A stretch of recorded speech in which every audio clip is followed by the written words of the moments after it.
Money, whether you like it or not, is a fundamental aspect of society. And our relationship with money, how we use it, who we trust to care after it, and how we expect to be treated as financial customers, is changing. For significant themes will have an impact on the financial sector in the future years. Let's take a look at those game-changing trends. Trend 1, Digital Money. Money has now gone digital. You may now pay for products and services by tapping a screen or scanning your phone in a store. People in China may now pay by smiling, according to a face recognition payment service called Smile to Pay. Physical money isn't always a factor these days. In essence, digital money refers to any type of money or payment that exists exclusively electronically, and this may be as basic as an online payment or money transfer, usually managed by a standard bank or credit card provider, or as sophisticated as a whole cryptocurrency like Bitcoin, which generally sits outside of traditional money institutions. Credit cards, cell phones, applications, online banking, money transfer platforms, and cryptocurrency platforms are all examples of digital money, but the crucial point is that no physical money is exchanged. The COVID-19 epidemic intensified this tendency, as consumers and businesses grew hesitant to handle actual money, and contactless payments increased. In short, the faith that people have traditionally placed in banks and traditional modes of payment is increasingly being placed in digital money. And this is giving rise to a slew of new businesses that are poised to disrupt established financial service providers. More on this coming up later. But before we get there, consider the broader implications of digital money.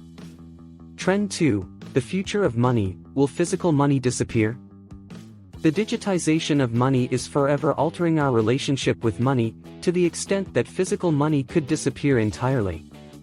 If that sounds far-fetched, consider that more than 600 currencies have disappeared in the last 30 years, and it's not unthinkable that more will either disappear altogether or be replaced by digital currencies. That goes for major currencies, too. As an example, the European Central Bank is already exploring the introduction of a digital euro. There's another consequence of the digitization of money, and that is our personal data is becoming increasingly intertwined with our money.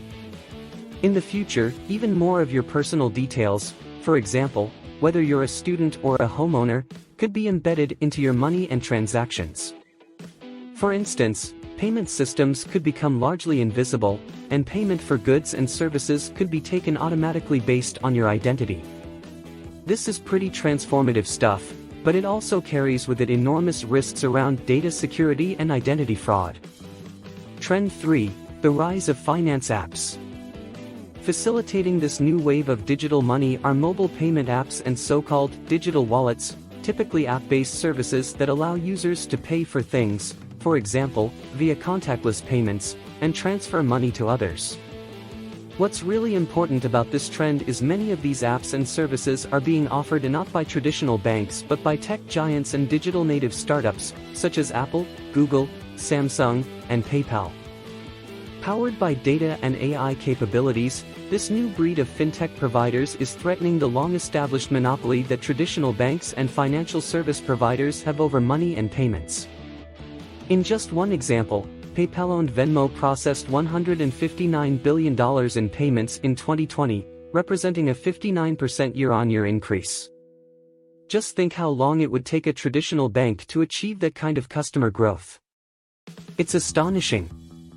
Apps are also beginning to enter the world of unsecured lending, with services like Klarna, a buy-now-pay-later digital payment system popular with millennials. This again will take market share from high street banks and other lenders. Trend 4, consumer expectations for more personalized, intelligent services. The digitization of money is creating huge streams of data on what customers actually do with their money, and this information can be used to offer customers helpful insights about their spending or even to cross-sell other relevant financial products and services in the future.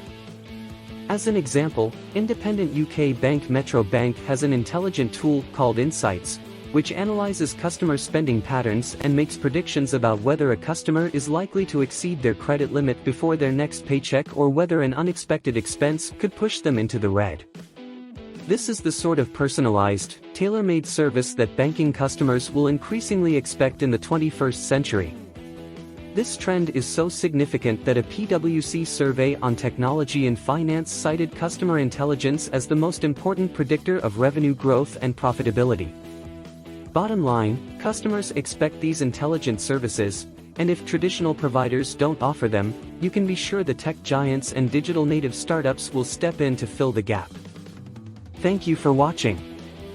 If you want to watch more such informative videos, please like and subscribe, and don't forget to press the bell icon.